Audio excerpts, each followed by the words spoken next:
Bonjour à tous, comment vous allez? J'espère que vous allez très bien. De mon côté, ça va bien également.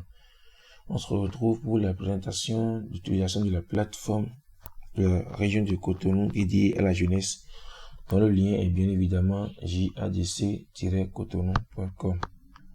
Sans plus tarder, nous allons attaquer les essentiels. D'abord, lors de la connexion, on se retrouve avec le dashboard qui nous renseigne les différentes statistiques sur la plateforme actuellement. On voit ici en premier lieu qu'il y a d'abord le nombre total de jeunes inscrits dans la région, ce qui est 79 lorsque cette vidéo est en train d'être enregistrée. Ensuite, on voit le nombre total de jeunes inscrits à Togodo, parce que actuellement la connexion est faite sur le compte de Togodo, juste pour faire les tests et les différentes présentations. Dans ce nombre de jeunes inscrits au total, on a aussi fait la part des choses suivant le sexe. On a actuellement 2 hommes qui sont inscrits dans ce total.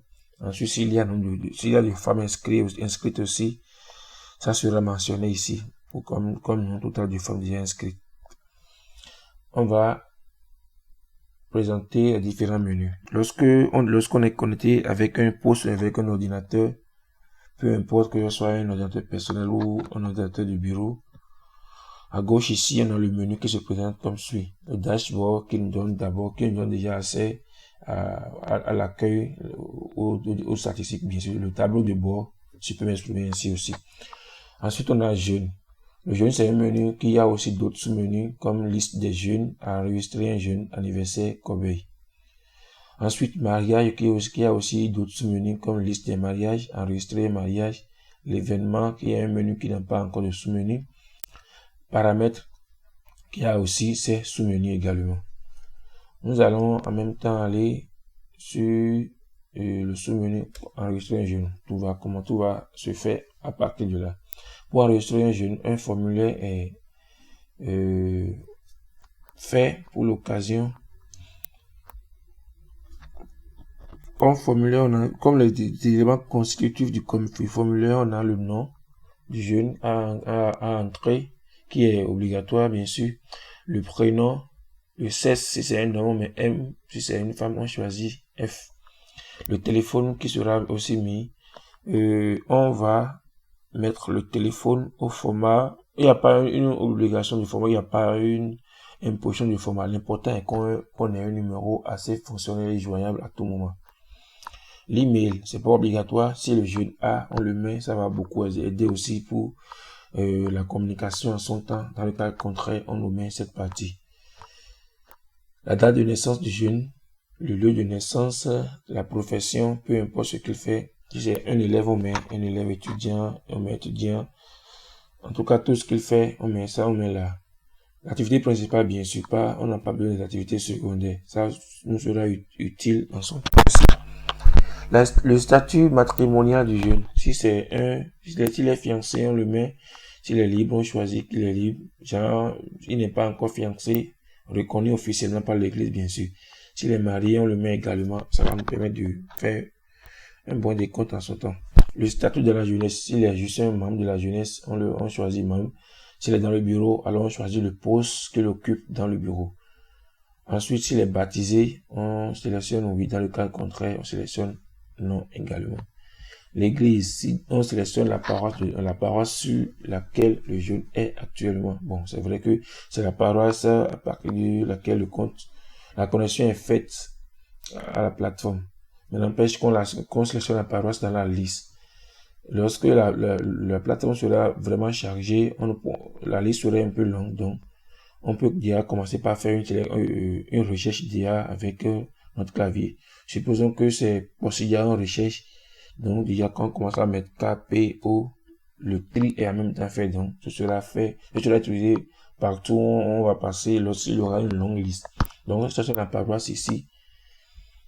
Ensuite, on cherche le groupe fonctionnel. Le groupe fonctionnel, on a juste mis quelques groupes, juste pour les tests, juste pour la présentation. Si sur la paroisse, il y a un groupe qui figure sur la paroisse, mais qui n'est pas ici, alors ça va être ajouté dans le paramètre ici. On va y revenir dans son temps. On a supposé que le jaune ne peut être dans plus de 6 groupes, donc on a mis 6 groupes fonctionnels ici. Lorsque le jaune est dans un groupe, on choisit. Dans le cas contraire, si c'est 2, on choisit 2, ainsi de suite, jusqu'à ce que les 6 groupes autorisés par la plateforme soient utilisés. Mais si c'est un groupe, choisissez un groupe et continuez. Ne cherchez pas à vouloir encore mettre à chercher d'autres groupes encore en fait. Ensuite, il y a la photo du jeune qui sera beaucoup plus utile aussi. Pour la photo, si vous êtes sur votre téléphone pour l'enregistrement, lorsque vous sélectionnez téléverser votre photo, vous aurez le choix entre utiliser votre caméra ou utiliser une image qui est déjà dans votre galerie. Si vous avez déjà une image du jeune, vous sélectionnez tranquillement. Dans le cas contraire, vous utilisez votre caméra pour prendre une photo en live du jeune. Photo qui sera ensuite considérée comme photo du jeune lors de l'enregistrement, bien sûr. Et l'observation, si quand même il y a quelque chose qui ne figure pas dans le formulaire que vous désirez quand même ajouter, c'est l'occasion de le mettre dans l'observation. De toute façon, les informations que vous entrez ne sont visibles que par votre bureau, en fait, par le compte, en fait, c'est uniquement celui qui se connecte sur le compte qui verra ces informations. C'est vrai que les administrateurs au plan régional aussi auront accès à ça, mais ne vous en faites pas, aucune autre paroisse n'aura accès à vos informations. Donc tout ce que vous mettrez ici ne seront visibles que par vous et par les administrateurs de la plateforme, bien sûr. Une fois que toutes les informations sont bien entrées sans erreur, vous cliquez sur le bouton valider et vous continuez. Une fois la validation effectuée, vous viendrez sur cette page, sur la page de la liste des jeunes. Ici, lorsque les jeunes seront, la plateforme sera vraiment alimentée, on aura quand même ici une bonne liste des jeunes ici. Même chose si supposons qu'on cherche ce jeune là et qu'on ne veut pas vraiment parcourir toutes les pages. Lorsque ce sera vraiment alimenté, on aura quand même chaque page il y aura 10 entrées, 10 lignes, j'allais dire. Donc, si les 10 lignes sont toutes occupées, alors il y aura d'autres pages qui seront accédées du par ces menus ici. Donc, supposons qu'on cherche le jeune, ce beau-ci, on va aller ici, et que peut-être il est sur la 9e page, alors on aura juste à mettre ici. Commencez par faire le tri, ça va nous afficher ça tranquillement, comme c'est fait au niveau de la sélection de l'église lors de l'enregistrement du jeune. Ici, on a 3 boutons d'action, le bouton d'édition, le bouton de visualisation et le bouton de suppression. Le bouton d'édition sera utilisé lorsque peut-être vous avez mal entre les informations du jeune. Vous cliquez sur édition, il y a en haut ici un test contextuel, un test de confirmation qui vous demande si vous voulez vraiment éditer le jeune. Alors vous mettez OK et continue. Donc tout ce qui était enregistré comme information sont visibles ici.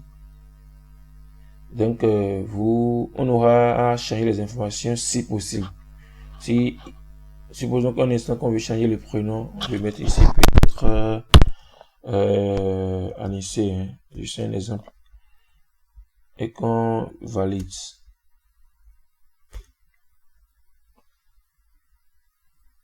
On verra bien ici que c'est effectivement changé en ce pouce qu'on voit Anissé.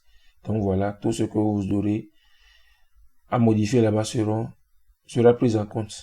À part ça, il y a aussi la visualisation. Supposons juste qu'on veut visualiser. Parce que ici, on n'a pas toutes les informations entrées là-bas. On a juste les informations capitales. Donc, si on veut voir tout ce qui était enregistré, on clique sur éditer. Non, c'est plutôt sur visualiser. Le texte sera changé. Ne vous en faites pas pour ça. Visualiser le jeune. Où est-ce qu'on voit ici? Oui. Donc, voilà en fait les noms des attributs. Jeune, le nom, voilà, le prénom, voilà, ainsi de suite, jusqu'à ce que tout ce qui était entré soit visible ici. La photo utilisée aussi serait ici. Bon, mis à part ça,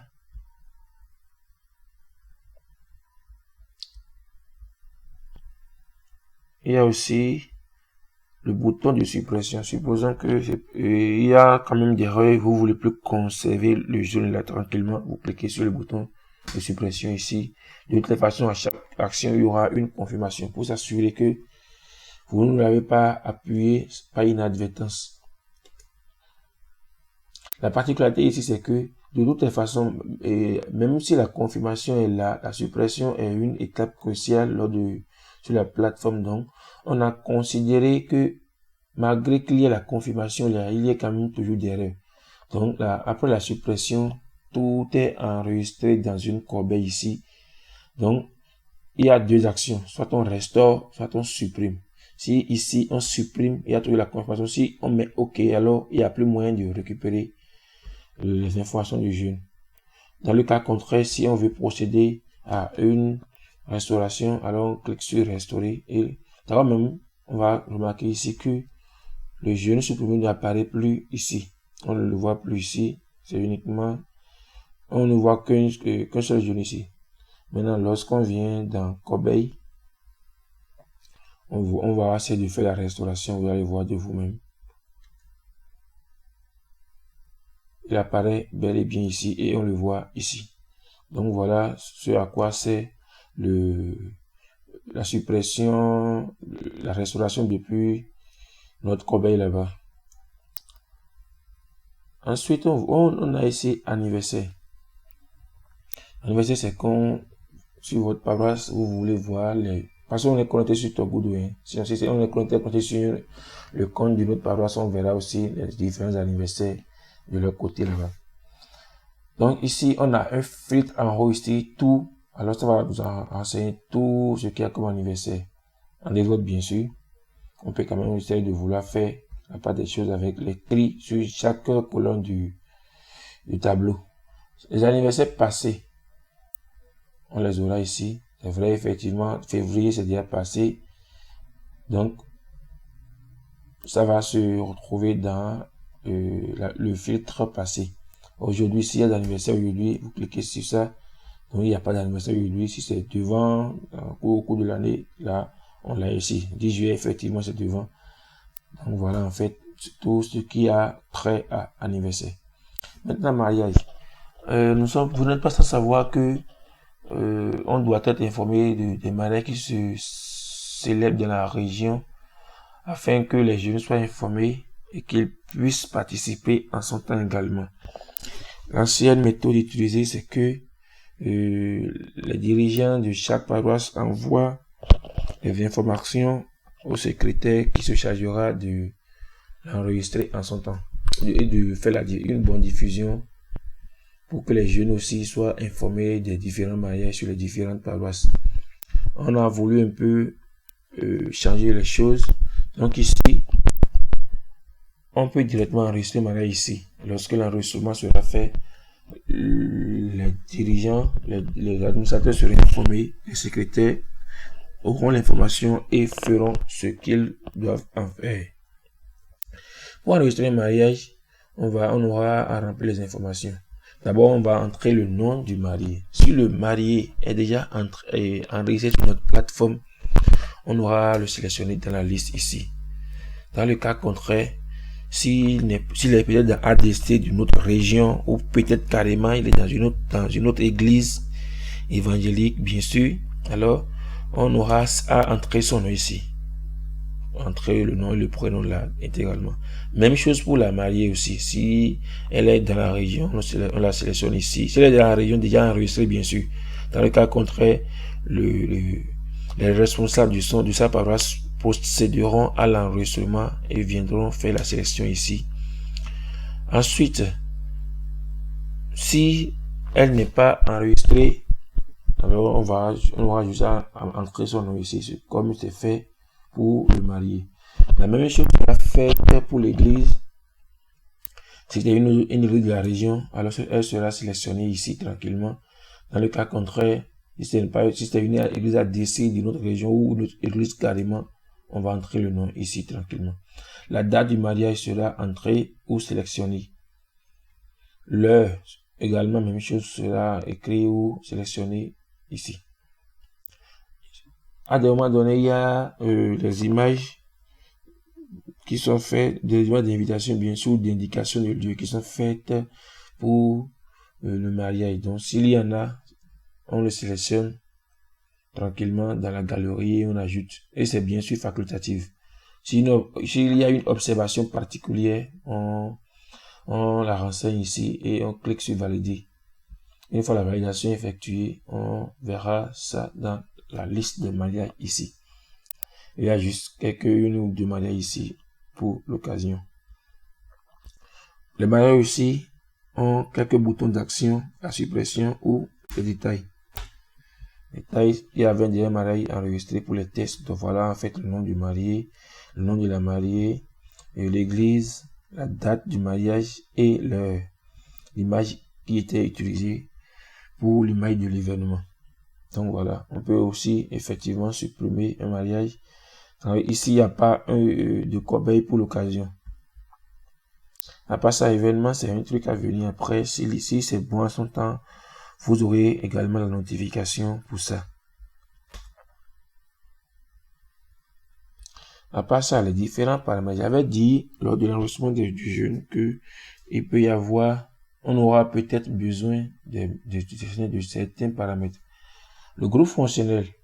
Supposons sur votre paroisse, il y a un groupe qui ne figure pas dans la liste là-bas. Alors vous venez ici, vous entrez le nom du groupe et vous validez tranquillement. Le groupe sera ajouté à la liste là-bas et vous pouvez tranquillement sélectionner ce groupe lors de l'enregistrement du jeûne là-bas. Le pasteur. Avant même qu'on crée votre compte, on avait déjà eu des informations, différentes informations chez vous. Donc ici, on a les informations des différents pasteurs ici. Donc, supposons un instant, bon, ce sera quand même aménagé après, mais l'important c'est qu'il y ait, supposons que vous voulez modifier le numéro de votre pasteur. Supposons qu'on veut modifier le numéro du pasteur, Agboubertin par exemple, c'est ici, tranquillement, et on modifie. Peut-être lors de l'enregistrement, il y a peut-être une erreur qui est faite par les administrateurs, peut-être le nom ou bien le contact, vous le modifiez tranquillement, vous mettez valider, ça va être pris en compte. À part ça, l'église aussi, supposons que le nom de votre église est mal écrit, alors là, vous faites également éditer, vous changez le nom de l'église tranquillement.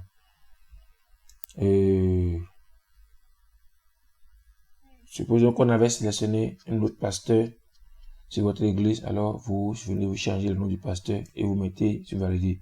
Pour le lien, on va y revenir après dans une autre vidéo lorsque les informations seront assez réunies pour l'occasion. Donc pour le moment, voilà en bref le résumé. Voilà, il y a aussi un autre aspect. Supposons que vous voulez procéder au changement du mot de passe. Peut-être que vous constatez qu'il y a une connexion inhabituelle sur votre plateforme, sur votre compte. Alors si vous êtes connecté sur PC, bien sûr, sur l'ordinateur, bien sûr, vous cliquez en haut ici sur cette image qui montre un utilisateur là. Il y a mon profil ici. Cliquez sur ça. Et vous demandez un changement de mot de passe. Pour bien s'assurer que c'est vous, vous mettez votre ancien mot de passe, le nouveau mot de passe que vous voulez changer, et vous confirmez le nouveau mot de passe pour quand même s'assurer que vous avez entré les mêmes mots de passe et vous validez. Et ce n'est pas parce que vous avez fait la validation que le changement sera effectif, non. Ça revient aux administrateurs maintenant de valider ça en faisant bien contrôle que c'est bien que c'est bien vous qui avez initié ce changement de mot de passe.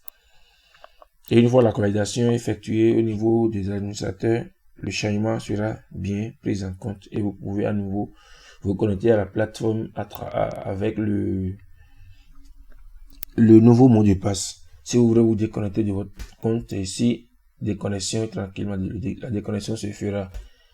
Maintenant, si vous êtes sur votre téléphone, la présentation se fera comme suit. Donc, vous aurez accès au menu à partir de ces trois traits, posés l'un en dessus de l'autre. Donc, voilà le menu tel que c'était au niveau de l'aperçu ordinateur. Pour l'accès à votre compte et profil, c'est ici, les trois points là.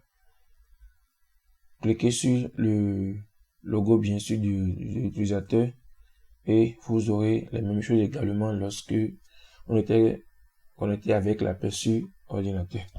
Donc voilà en bref les différents points qui régissent l'utilisation de la plateforme, les différents points, les différents menus et les différentes pages, bien sûr. Si toujours il y a des problèmes, n'hésitez pas à nous le faire savoir dans le commentaire.